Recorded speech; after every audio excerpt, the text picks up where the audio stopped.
Hi guys! Welcome back to my channel. So guys, sabay-sabay natin panoorin yung rally sa Dahig. Nagsasalita doon si guys, nag-speech doon si Inday Sara, yung ating Vice President. Ayan, lahat kaming OFW is nakasupport, nagmamahal sa ating dating Pangulo at sa ating Vice President ngayon. So guys, nanood kasi ako ng live, so pakita ko na rin sa inyo guys. Keep on watching! Baba mo na yung telepono at bumalik na sa pag-aaral mo. Kaya noong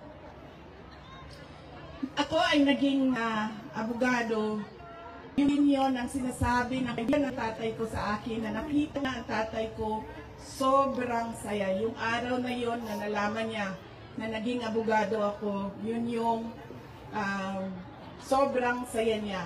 At sinabi sa akin ng kaibigan ng tatay ko, sabi niya, hindi mo maiintindihan kaming mga tatay na kaming mga abogado pag nagkaroon kami ng anak na abogado. Ganun, iba yung saya namin kapag nakikita namin na meron na kaming anak na abogado. Sabi niya sa akin doon, sabi niya, pinilit ba kita? Sabi ko, hindi lang pilit.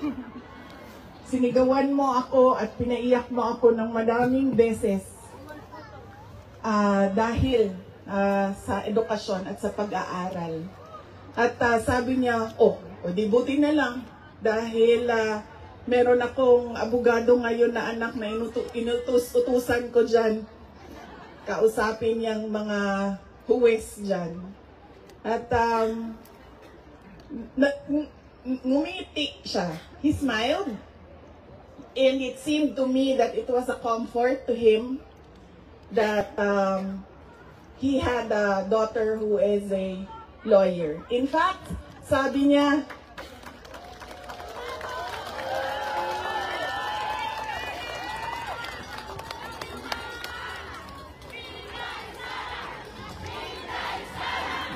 Inday Sara Duterte!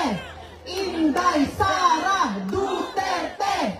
Inday Sara Duterte! Sabi niya, lagi, pag pumapasok ako doon at nagkakaroon kami ng oras na makapag-usap, sinasabi niya, kailan ka ba uwi ng Pilipinas?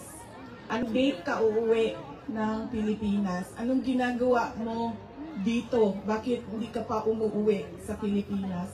Sinasabi ko sa kanya, inaayos ko lang yung sistema dito at pagkatapos inaantay ko yung mga kapatid ko na pumunta dito. At sinabi niya, ito din, may patama din or diretso din, bullseye din sa edukasyon.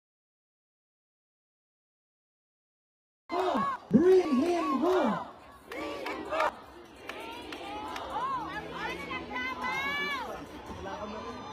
Dahil yun din ang gusto niya.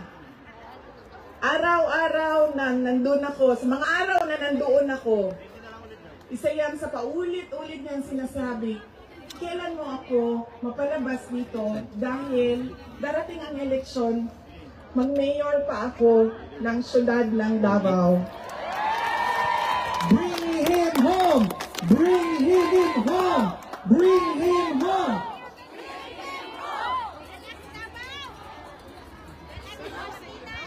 At yun ang gusto niya. Gusto niyang umuwi.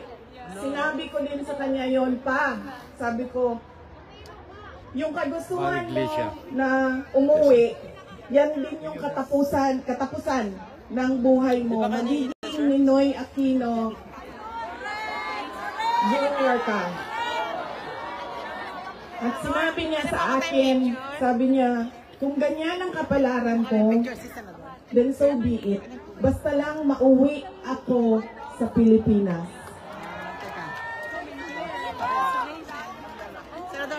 Kaya, meron man akong worry para sa kanyang safety and security. Pero lagi niyang inuulit-ulit talaga, ibalik niyo ako sa Pilipinas. Bring him home! Bring him home! Bring him home! Nagtatanong marami, ano bang pwede magawa? Huwag natin tigilan ang panawagan sa gobyerno natin sa Pilipinas at sa lahat ng gobyerno na nakikinig at dito sa ICC na ipaalam sa kanila na mali ang ginawa kay Pangulong Rodrigo Duterte. At paano ba itama yun? Ibalik nyo lang siya sa Pilipinas. Yes, sir. You go from... Ito na yung kaso, walang problema. Ibalik nyo lang siya. Bring him home! Bring him home! Bring him home! My friend. Okay I'm naman so sa pleased to init. see you. My God. Yeah. French sa Bisaya. So, on that point, he is okay. Hi ka daw sa kanila. Okay naman siya. Pero as a lawyer, kasi Wala namang pinagkaiba sa alam atin niya, ng French. alam niya yung batas eh. Kumakain din Alam ng niya kung susuya. anong nangyayari. Kaya medyo persuasive siya. And lagi niyang inuulit-ulit kung ano yung kailangan gawin para sa kanyang kaso. At lagi siyang nagtatanong ng timelines dahil alam naman natin sa korte ay medyo may kabagalan. Diba? Magsasagutan, ang prosecution, ang defense, maraming mga papel na kailangan ipasok at antayin ang oras. Kaya siya din ay insistent sa mga timelines niya. Pero ang sinasabi niya lagi, alam niya na mali ang ginawa. And at to the very minute na tinulak siya paakyat ng eroplano, ilang beses niya sinabi na I want to be tried in a Filipino court before a Filipino judge and a Filipino prosecutor. Because he knew that number one, wala talagang basihan yung kaso. 43 counts of murder. Ang sinasabi nila na thousands. Totoo yan, ma'am. Kaya minsan naisip ko, naging kaso lang ba ito dahil sinusulat sa media na thousands ang namatay. I do not even understand paano naging crimes against humanity ang 43 counts of murder na ngayon ay lumalabas, hindi naman ata totoo lahat yung mga witnesses at yung mga Mainit na yun. complainants. But that is a thing for the courts and the lawyers to discuss inside. Ano bang pwede nating Ako pala yung gawin? watcher sa PDP sa Milan. Ang pwede nating Ayun na gawin bahala sa amin. ay Ako na kami na bahala i-demand na ipauwi sa amin doon. Pero nung hindi man naging successful yung aking pagpasok sa medisina, ay lumipat ako sa pagiging abogado dahil binigyan din naman ako ng option ng aking tatay na pwede ang abogado. Yun lang ang katanggap-tanggap sa kanya. Maging abogado o maging doktor. Noong nakapag-usap kami, noong isang araw, sabi niya sa akin, naging forceful ba ako? Mapilit ba ako sa pagsabi ko sa iyo na maging abogado ka? Sabi ko, oo. Sinasabihan mo ako, pinapagalitan mo ako. Lagi. Kinento ko sa kanya na isang beses, bihira akong umiyak. Pero isang beses, dahil nalaman ko na hindi ako makakatuloy sa 4th year law school dahil meron akong isang bagsak na subject, wala akong ibang masabihan nung sakit na nararamdaman ko. Kasi pakiramdam ko, yung tatay ko lang din, makakaintindi sa akin. Dahil dumaan din siya ng law school. So tinawagan ko siya. Hindi ako makapagsalita. Iyak lang ako ng iyak. Humahagulgul ako sa iyak na sinasabi lang niya, hello, hello, hello, nasaan ka? Nasaan ka? Yun lang ang sinasabi niya, nakidnap ka ba? Nakidnap ka? Tapos iyak lang ako ng iyak. Tapos dalawa lang ang tanong niya na paulit-ulit, nakidnap ka ba o buntis ka ba? At that point na paulit-ulit na niyang tinatanong kung buntis ba ako, sabi ko na sa kanya, pa, hindi ka man siguro umiiyak ang babaeng buntis. Siguro happy. Happy siya, no? Na buntis siya. Sabi ko, nahihirapan ako sa isang subject ko and pakiramdam ko, sasabit ako dito. Tapos ang sagot lang niya sa akin ay, sabi niya, yun lang pala eh, bakit mo ko tinatawagan? Mag-aral ka na. Ganon. Ganon ka tigas yung kanyang paninindigan, paniniwala at pagpipilit na ipursige ko ang aking niya, may shopping list doon sa loob. At sabi niya doon sa gwardiya na isulat mo dyan, 2 case ng Coke Zero. Malakam, ewan ko sa'yo. Kahapon, Ikaw nag-load. bago ako umalis, tinuruan ako ng gwardiya. Makaputulin na Sabi to. niya, pwede ka naman bumili dyan sa vendo, tapos naku. iiwan mo Malapit na ba ito mawala? para sa kanya. So sabi ko, Papa, anong gusto mo dito? Sabi niya, Coke Zero lang. Hindi tayo pwede So mawala sa bumili area. akong 4 na Coke Zero, iniwan ko sa kanya. Sabi niya na, sabi ko pa, that's 1 for each day pa ha. So today, tomorrow Saturday, tomorrow Sunday, Monday, Tuesday, Wednesday. Dahil darating na yung grocery list mo by Wednesday. At sagot niya sa akin, bakit isa lang? Sabi naman nung gwardiya, sabi niya, you have to have at least, he has to have at least 2 because he already drank upstairs 1 Coke Zero. Apo. And then sabi ko, sige pa, sabi ko, babalik naman ako sa Lunes. Sabi ko, 2, bukas Sunday, and 2 sa Monday, tapos i-replenish ko na lang yung Coke Zero mo. Sabi ko sa kanya, alam mo pa, sinasabi sa'yo ng doktor, maglakad ka daw. Huwag kang nakaupo lang sa kwarto mo. Tapos, sabi ko, pwede ka naman, allowed kayo na lumabas dyan. Sabihan niyo lang ang gwardiya. Sabi niya, ayoko maglakad sa labas kasi baka didiretso ako sa gate at umalis sa lugar na ito.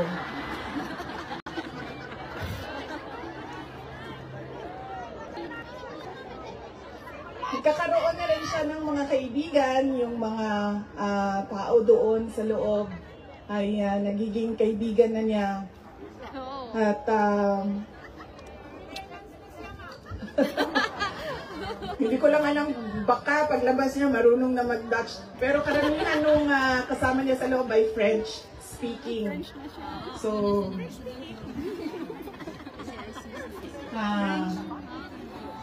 baka paglabas niya, no, di na kayo kay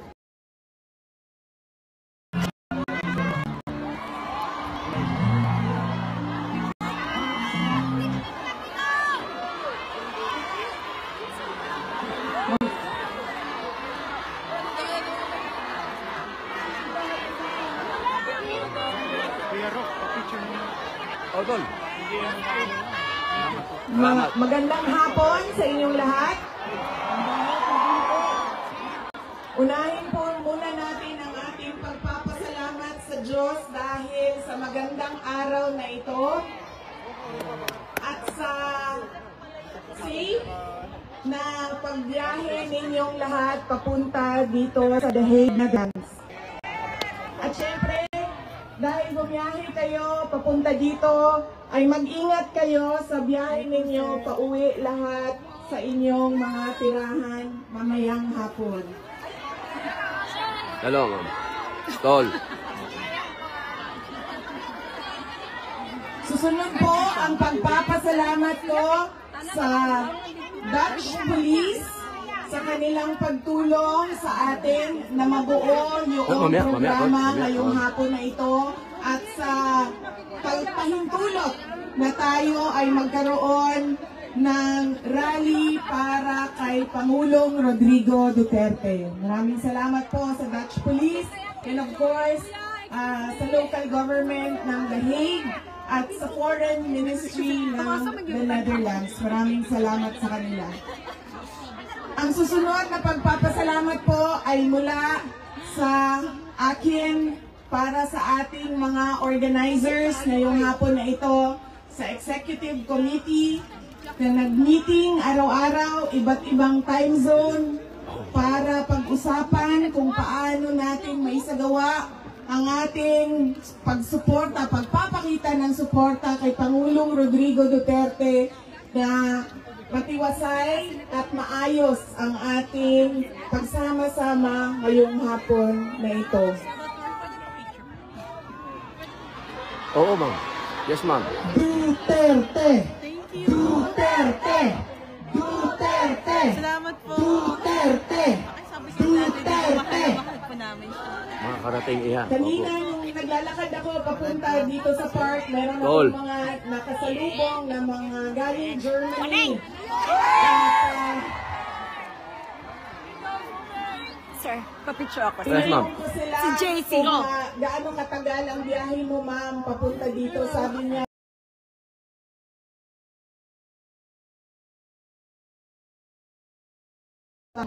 congressman siya na district na Darcy. Yes! At sabi niya, sabihin mo kay Baste, hindi siya pwedeng pumunta dito hanggang hindi matapos at ma-elect siyang Vice Mayor ng Davao City. Ito ang pinakamatindi dahil pinagtatawanan namin siya sa group chat namin. Kaming magkakapatid apat, meron kaming group chat. Dahil ang sinabi niya kay Veronica, sabi niya, sabihin mo kay Kitty, hindi siya pwede bumisita dito hanggang hindi siya abogado. Kawawang Kitty. Matagal pa.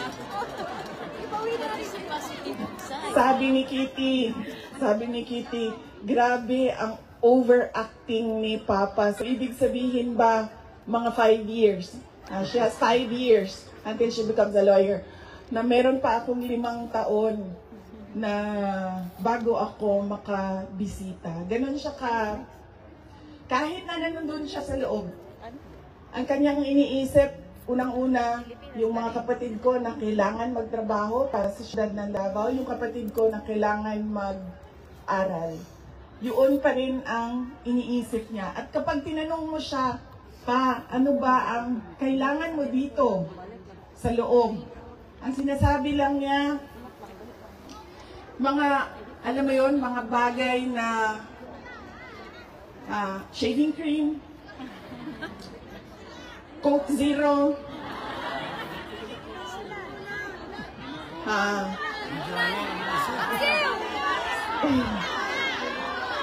tumigil na siya sa kakahingi ng Pinoy na ulam dahil parang hindi talaga kaya nung nagluluto sa loob Pinoy na ulam. Pero nagpadala ako kahapon ng PDF file ng mga recipes na pwedeng sundin nung nagluluto. Yes! Duterte! Duterte! Alam ko, lahat kayo may hanap buhay, may kailangan asikasuhin, may mga personal na pinagdadaanan, merong kailangan na paglalaban na gawin sa mga damit ninyo, paglilinis ng bahay, pagbayad ng utang,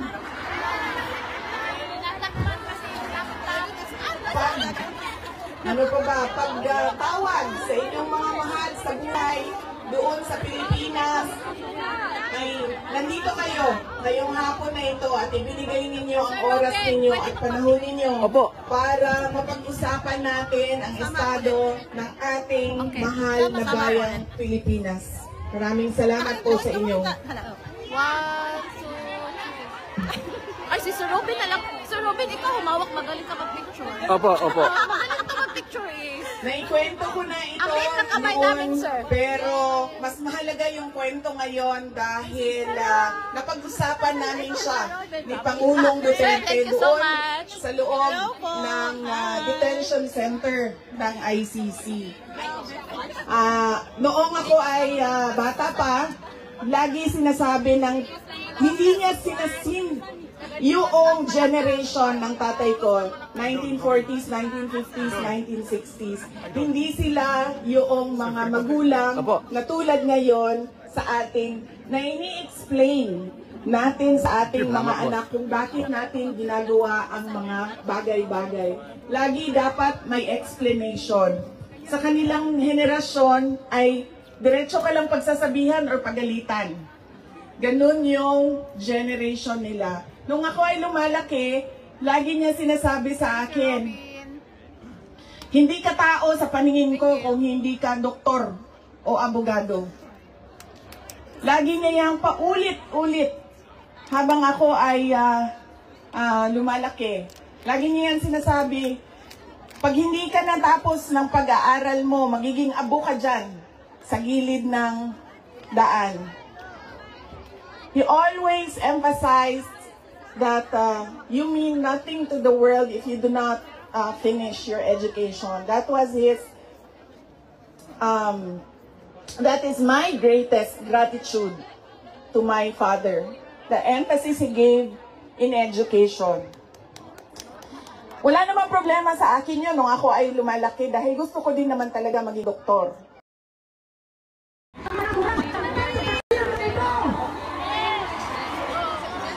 Right now, we are deeply saddened by this event. Ngunit, hindi tayo bibitaw. Hindi po ba? Sama-sama tayong lahat sa laban na ito. Para sa bansa, para sa nakakaraming Pilipino, at para sa katarungan at hustisya. Maraming salamat.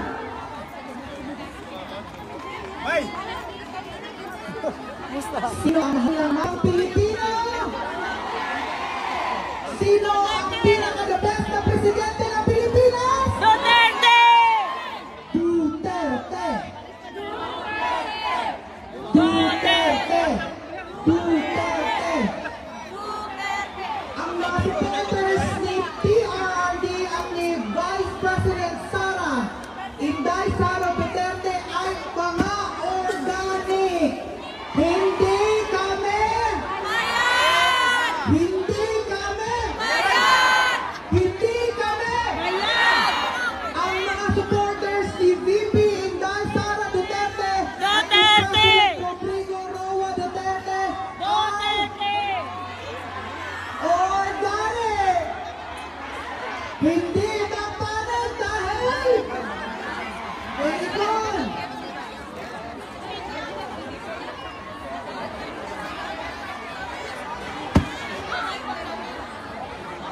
Meron nabasa na natin ng sa mga taga-Davao. May kinakaguantan ng inyong kilid na.